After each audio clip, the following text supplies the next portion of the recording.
Welcome to Shailuna Kapuganti channel. అందరికీ నమస్తే అండి. గోదాదేవి ఆచరించి తరించినటువంటి సిరి నోమును అంటే ఈ ధనుర్మాస వ్రతాన్ని తను ఒక్కటే ఆచరించకుండా అందరితో, వాళ్ళ స్నేహితులందరితో మరియు లోకంలోని వాళ్ళ అందరికీ తెలియాలనే ఒక ఉద్దేశంతో తిరుప్పావై అనే దివ్య ప్రబంధాన్ని మనకు అందించింది. ఇది 30 పాసురాల మణిదీప ప్రబంధం. మొదటి పాసురంలో మన గోదాదేవి వ్రత సంకల్పాన్ని తెలియచేసింది. తరువాత 5వ పాసురం వరకు వ్రత విధానాన్ని తెలియచేసింది.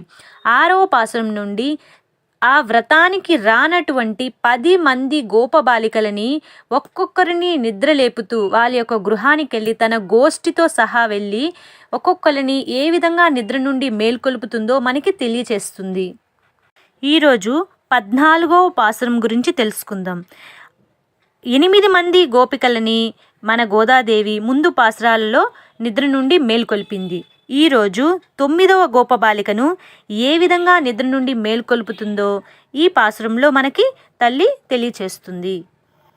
ఉంగల్ పులై కడై తోటత్తు వావియుల్ செங்கலு நீர்வாய் நெகிழந்து ஆம்பல்வாய் கூம்பினகான் செங்கல் பொடி கூரை வெண்பல் தவத்தவர் தங்கள் திருக்கோயில் செங்கிடுவான் போகின்றார் எங்களை முன்னம் எழுப்புவான் வாய் பேசும் நங்காய் எழுந்திராய் நானாதாய் நாவுடையாய் செங்கொடு செக்கரம் ஏந்தும் தடக்கையன் பங்கைய கண்ணானை పాడయేలో రెంబావాయ్.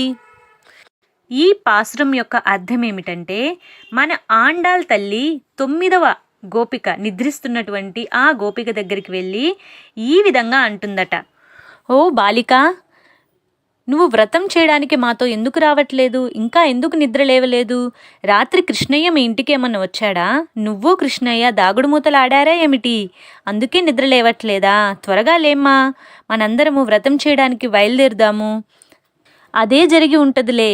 ఎందుకంటే ఇంత గాఢమైన నిద్ర నువ్వు ఎందుకు పోతున్నావు? కృష్ణయ్యతో నువ్వు రాత్రి చాలాసేపు ఆడుకొని ఉంటావు అని చెప్పి సరదాగా అక్కడి యొక్క గోపికలు అంటే మన గోదాదేవితో వచ్చిన గోష్ఠిలోని వారు, సమూహంలోని గోపికలు ఒకరికొకరు మాట్లాడుకుంటూ ఉన్నారట. ఇంకనూ నిద్ర లేవట్లేదట ఆ బాలిక. అప్పుడు మన గోదాదేవి ఆ బాలికతో ఈ విధంగా అంటుందట. ఏమోయి బాలిక, మీ పెరటిలో ఉన్న తోటలో గల దిగుడి బావిలో ఎర్రని కలువ పూలు సూర్యోదయం వస్తున్నందుకు వికసిస్తున్నాయి.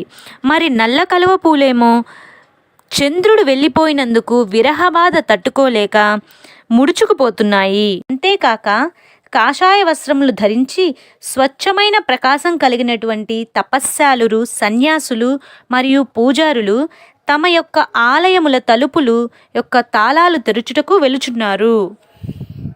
దేవాలయాల్లోని అచ్చామూర్తిని పూజించుటకు పూజారులు వెళుతున్నారు అని మన గోదాదేవి ఆ గోపికకి తెలుపుతున్నది. ఓ గోపిక, నువ్వు మా అందరితో ఏమని చెప్పావో నీకు గుర్తుందా? మేము లేవక ముందే నువ్వు వచ్చి మా అందరినీ లేపుతావని మాట ఇచ్చావు కదా. చాలులే, ఇకనైనా లేవమ్మా, లేచి రావమ్మా. మాటలు చెప్పుటయందు చక్కని నేర్పరి కలిగి ఉన్నావు. మరి ఆ నేర్పరితనం పనిలో చూపించవచ్చు కదా. మనం ఎవరి కోసం వ్రతం చేస్తున్నావో నీకు ఇంకా గుర్తుందా లేదా? శంఖము, చక్రము వంటి ఆయుధాలు ధరించిన విశాలమగు శ్రీహస్తము కలిగి కమలముల వంటి నేత్రములు కలిగిన పుండరీకాక్షుని గురించి మనం కీర్తిద్దాము. త్వరగా లేచిరామ్మా, మనందరం కలిసి వ్రతం ఆచరిద్దాము అని 9వ బాలికను నిద్ర నుండి మేల్కొల్పుతుంది మన ఆండాల్ గోపిక. గోదాదేవి మనకు అందించినటువంటి ఈ తిరుప్పావై పాసురాలలో ఎంతో విశేషార్థం ఉంటుంది. వీటిని మన జీవిత అనుభవాలతో పోలిస్తే గోదాదేవి తను చేయాలనుకున్న వ్రతము అందరితో చేయాలి, స్నేహితులు అందరితో చేయాలనే ఒక ఉద్దేశము, ఒక లక్ష్యాన్ని పెట్టుకుంది.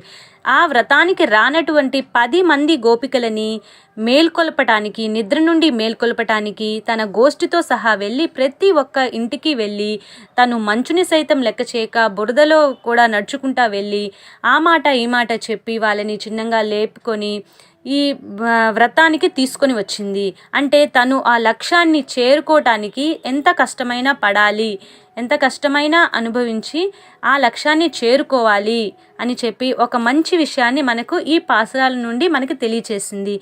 అందుకే మనము కూడా మన జీవితంలో ఏదైనా ఒక లక్ష్యాన్ని పెట్టుకున్నప్పుడు ఎన్నో ఒడిదుడుకులు వస్తూ ఉంటాయి. వాటన్నిటిని తట్టుకొని ఆ లక్ష్య సాధన కోసము మనం కృషి చేయాలి.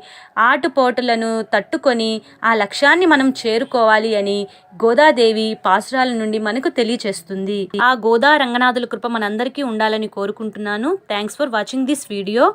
అందరికీ నమస్తే అండి. ఆండాల్ తిరువడిగలే శరణం.